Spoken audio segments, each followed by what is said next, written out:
안녕하세요. NCS 강사 미지수입니다. 이번 시간은 챕터 8 기술 능력 편입니다. 기술이라고 하면 기술자나 전문 엔지니어의 과학적 기술을 의미하는 것 같죠. 그러나 사무직 종사자도 기술 능력은 필요하다는 사실, 업무를 수행하는 데 필요한 도구나 수단, 장치 등을 찾아내어 이를 바탕으로 적절한 방법을 선택하여 업무에 실제로 적용하는 모든 능력을 기술 능력이라고 합니다. 비록 10개 영역 중에서 선택 비율이 낮습니다. 하지만 그 영역의 특성상 NCS를 넘어서요, 직무 수행 능력의 과제 평가의 도구로서 활용성이 높습니다. 그렇다면 기술 능력에서 키워드를 선택하라고 한다면 저는 트렌드를 뽑고 싶습니다. 트렌드를 알아야 된다면 우리는 신문 기사를 많이 접해야겠죠? 기술 능력은 어떤 하나의 독립적인 이론이나 배경 지식으로서 이해될 것이 아니라요, 우리나라 직업사회의 특성상 전반적인 측면에서 고려해야 할 영역입니다. 기술 전반의 트렌드에 대하여 미리 그 의미를 아는 것이 필요합니다. 이게 왜 그런지에 대해서는 또 뒤에서 나오게 됩니다. 평소 기술사회 분야의 이슈나 트렌드를 가볍게 접하고, 아까 키워드가 트렌드라고 했죠. 매뉴얼의 내용을 기반으로 맥락적인 유추를 익숙하게 하시는 분이라면 쉽게 이해할 수도 있고 풀 수도 있으실 겁니다. 기술 능력도 정보 능력과 마찬가지로 다른 영역과 연계성이 많습니다. 예를 들어 볼게요. 기술사회의 트렌드는 보통 그래프로 설명을 하는데요. 이쪽은 수리 영역의 도표 이해 능력과 관련이 깊습니다. 그리고 기술 진보에 따른 특수한 직업 윤리나 도덕적 해법이 필요한 경우, 여기서부터 알겠죠? 공동체 윤리와 관련이 있습니다. 세 번째, 사례형 문제로서 임의의 회사가 어떤 기술을 도입해야 하는데 그런 사례에서 해결법을 유추한다면 너무 쉽죠? 문제 해결 능력과 관련이 되겠죠. 조직의 비전? 조직의 비전. 여기서부터 눈치채셔야겠죠. 조직 이해 능력과 복합형으로 많이 나옵니다. 문제집을 풀다 보면 너무 쉬운데요 하시는 분들이 있으실 텐데요. 우리 어떤 과목을 처음 배울 때 어려운 문제부터 풀지 않잖아요. 이와 같이 마페는 NCS의 정석이라고 생각을 하시고요. 저는 끊임없이 여러분들께 출제자분들이 어떻게 난이도를 높일지, 그리고 그에 대해 어떻게 우리는 해결해 나갈지에 대해 제시해 드리도록 하겠습니다. 지피지기면 100점 100승이라 하였습니다. 기술 능력에서 어떤 능력을 평가하고 싶은 건지 한번 하위 능력의 교육 내용을 보며 알아보시죠. 기술 능력에는요, 이렇게 세 가지로 나뉩니다. 기술 이해 활용 능력, 그리고 선택 능력, 적용 능력. 뭔가 이렇게 단계별로 움직이는 느낌이 들죠. 우선 기술 이해 활용 능력입니다. 여기도 마찬가지로 지식, 기술, 태도 이렇게 세 가지로 나뉘는데요. 이게 왜 나뉘었는지는 챕터 2의 수리 능력 동영상을 참고하시길 부탁드립니다. 우선 태도부터 보시죠. 회사에서 업무의 목적에 맞게 다양한 도구를 사용할 수 있는지 궁금합니다. 그래서 문제에는 매뉴얼을 숙지했는지, 그리고 원리와 절차를 파악하는 기술을 가지고 있는지, 특정 업무에 필요한 기술을 파악할 수 있는지에 대해서 문제가 나올 것입니다. 따라서 우리는 기술의 원리나 절차나 기술의 동향을 공부하게 되겠죠.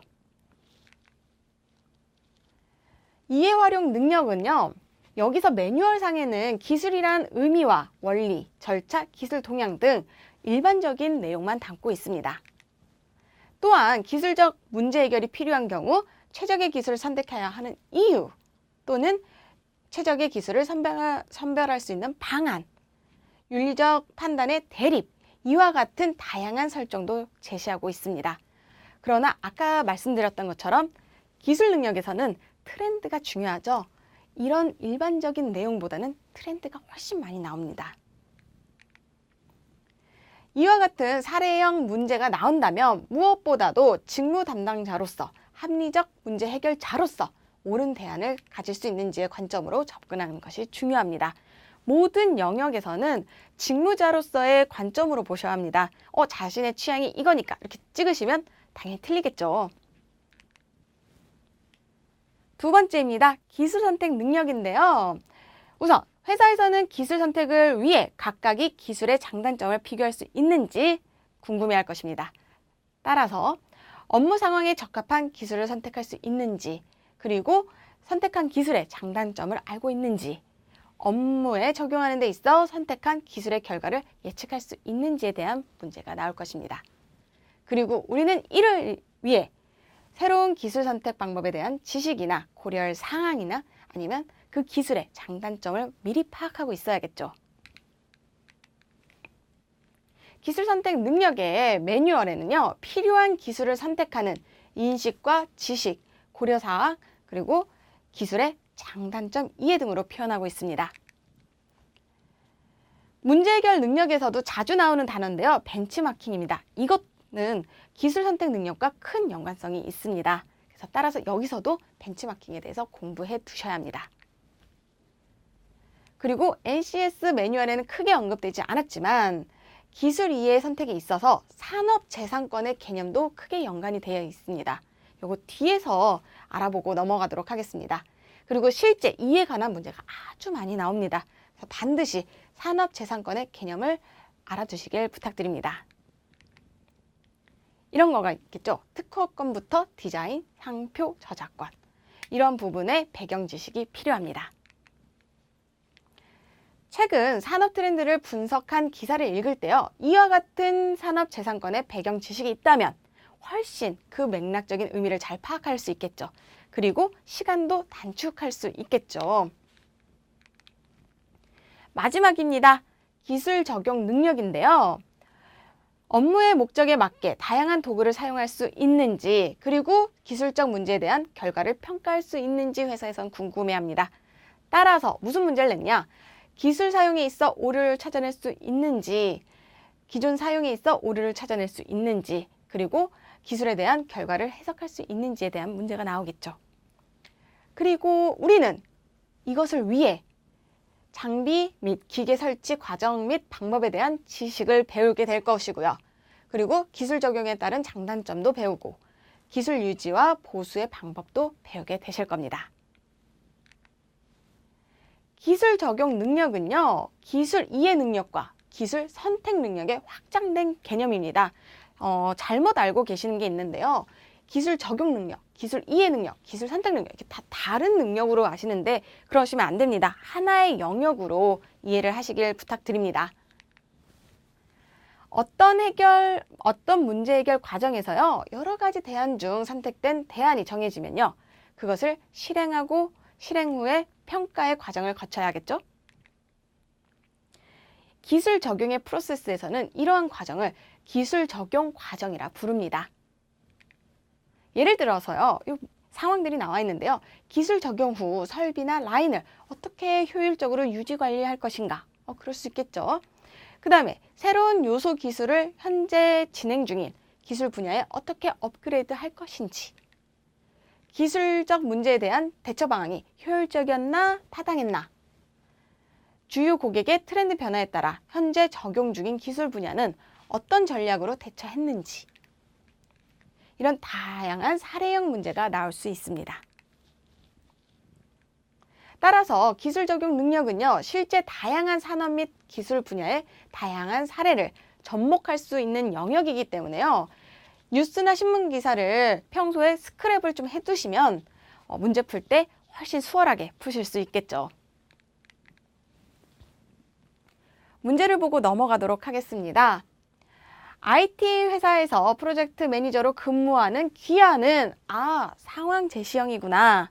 상황 제시형, 자료 제시형, 사례 제시형이 있는데요. 그중에 상황 제시형에 해당되는 문제입니다. 그리고 혹시 아직 문제를 안 읽어보신 분이 있다면 잠시 동영상을 멈춰놓고요. 먼저 읽어보신 다음에 동영상 강의를 들으며 저와 함께 호흡을 맞춰주시길 부탁드립니다. 문제를 다 이렇게 읽어보면 너무 길어요. 이렇게 길 때는 뭐부터 한다? 키워드부터 찾는다. 여기서 키워드는 올바른 정보화 사회입니다. 그럼 문제를 한번 볼게요. 올바른 정보화 사회에 대한 이해에 대한 설명 중 거리가 먼 것인데요. 지금 선지 하나 가지고 왔는데 PC 정보화 사회에서는 뭐 이렇게 쭉쭉쭉 읽어보면 말이 안 되는 부분이 있어요. 에너지 다소비형의 산업이 축소되는 것이 우려가 있습니다. 뭔가 그럴싸는 한데 이상하지 않나요? 에너지가 많이 소비되는 산업이 축소되는 거는 좋은 점이잖아요. 우려가 아니고 장점이겠죠. 이건 약간 국어 문제 같죠? 그래서 1번이 답입니다. 그리고 만약에 출제자분들이 여기서 난이도를 한 단계 더 올리려고 한다면 어떻게 해야 될까요? 저 같으면 여기 사이에 신문기사를 하나 더 넣을 것 같아요. 그러면 이 문제를 읽고 신문기사를 읽고 그리고 문제를 찾아내려면 시간이 오래 걸리고 난이도가 높게 되겠죠. 거기서 한 단계 더 올려볼까요? 여기서 더 한 단계 올린다면 신문기사도 넣고 요 올바른 정보화 사에 대한 글을 뺍니다. 개념을 뺍니다. 그러면 무슨 일이 일어나냐. 신문기사를 읽고 우리는 올바른 정보화 사에 대한 개념을 또 찾아내야 되고 그리고 또 여기에 대해서 맞는 말을 있나? 지금 거리가 먼 거네요. 먼 얘기를 또 찾아내야겠죠. 이렇게 되면 난이도가 쭉쭉 올라갑니다. 이런 식으로 개념을 빼서 난이도를 올리는 방법이 있습니다. 여기 한번 읽어보시고요. 두 번째 문제입니다. 귀하는 제조회사의 안전관리팀에서 근무 중이다. 이것도 상황 제시형이네요. 그리고 문제가 너무 기네요. 이럴 땐 어떻게 한다? 키워드에 동그라미를 친다. 불완전한 행동가요. 불완전한 상태. 그리고 하나 더 치자면 산업재해 정도의 키워드를 동그라미 칠 수 있겠죠. 그리고 불완전한 행동이나 불완전한 상태는요. 매뉴얼에 나와 있는 내용입니다. 그래서 매뉴얼을 미리 숙지를 하고 계셨다면 이 문제 또 금방금방 풀 수 있겠죠. 이 문제는요. 사실 행동이냐 상태냐 찾는 문제인데 난이도 하에 관한 문제입니다. 왜 그러냐면 선지만 봐도 풀 수 있거든요. 행동이냐 상태냐 가려내는 거잖아요. 제거한 것. 이건 동사죠. 한 것. 그 다음에 잘못된 사용한 것. 동사죠. 연락을 하지 못한 것. 동사네요. 그 다음에 취급 부주의. 이것도 하는 행동이니까 동사겠죠. 그러나 요 선지 보면 시설물 자체의 근본적인 결함. 이건 상태죠. 왜 노트북이 망가졌는데 그게 제 잘못은 아니잖아요. 제 잘못일 수도 있겠네요. 아니 그냥 가만히 놔뒀는데 노트북이 망가져 있다고 해봐요. 그러면 제 잘못이 아니잖아요. 그거는 노트북이 망가진 상태를 의미하는 거죠. 그리고 산업재해의 직접적인 원인. 요거는 개념으로 꼭 알아두시길 바랍니다. 매뉴얼에 나와 있는 거예요. 불완전한 행동에는요. 행동입니다. 안전장치 기능 제거 또는 보호장비 미착용 및 잘못 사용. 안전모 같은 거 안 쓰면 안 되잖아요. 그거는 불완전한 행동이죠. 그리고 운전 중인 기계의 속도 조작, 위험물 취급 부주의, 불완전한 상태 방치 등이 있습니다. 행동이죠. 어려운 개념은 아니에요. 그리고 불완전한 상태입니다. 상태. 시설물 자체 결함이죠. 자체 결함. 구조물의 불안정, 소방기구의 미확보, 안전보호의 장치 결함. 아까 같은 경우에는 안전모를 안 쓴 거잖아요. 그거는 불안정한 행동이고 이거는 장치가 문제가 있는 거잖아요. 이거는 불안정한 상태에 해당되겠죠. 그리고 보호구의 결함, 시설물의 배치 및 장소 등 이런 게 상태에 해당되겠습니다. 마지막 문제입니다. 세 번째 문제인데요. 귀하는 자동차 부품 회사 생산관리팀에서 근무하고 있다. 이것 역시 상황 제시형이네요. 그리고 이 문제는 어떻게 한다? 키워드에 동그라미를 치고 넘어간다. 여기서의 키워드는 기술혁신의 특징입니다. 그리고 기술혁신의 특징을 설명하는데 적절하지 않는 것은 그랬네요. 문제부터 보고 넘어가도록 하겠습니다.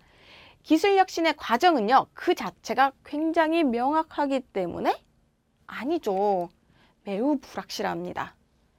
그리고 기업의 투자가 가시적인 성과로 나타나기까지 무척 빠른 시간에 아닙니다. 장시간이 필요합니다. 이 기술혁신은 신문 기사를 많이 접하시면 접하실 때 많이 알 수 있는데요. 만약에 신문을 안 읽어서 기술혁신을 모르신다면 이 문제 자체가 되게 어렵게 느껴지실 수 있겠죠. 왜냐하면 기술혁신을 모르기 때문에 명확한지 불확실한지 알 수가 없고, 그리고 장시간이 필요한지 빠른지 알 수가 없겠죠. 그래서 평소에 신문 기사를 많이 읽기를 부탁드립니다. 그러면 하나 짚고 넘어갈게요. 개념입니다. 4차 산업혁명이란 2016년 처음으로 제시된 개념으로서요. 정보통신 신기술, 이런 거 있죠. 인공지능, AI 많이 들어보셨죠? 사물 인터넷, 빅데이터 등이 융합되어 기술 간의 연결성이 극대화되는 산업 환경의 변화 패러다임을 의미합니다. 예를 들어서 자율주행 자동차가 있겠죠. 또 한 가지 가지고 왔는데 변화 과정이에요. 우리 지금 현 시대는 4차 산업혁명입니다. 1차, 2차, 3차, 4차 산업혁명이 있는데요. 1차 산업혁명은 기계혁명이고요. 18세기에. 2차 산업혁명은 19세기부터 20세기 초까지 전기혁명입니다.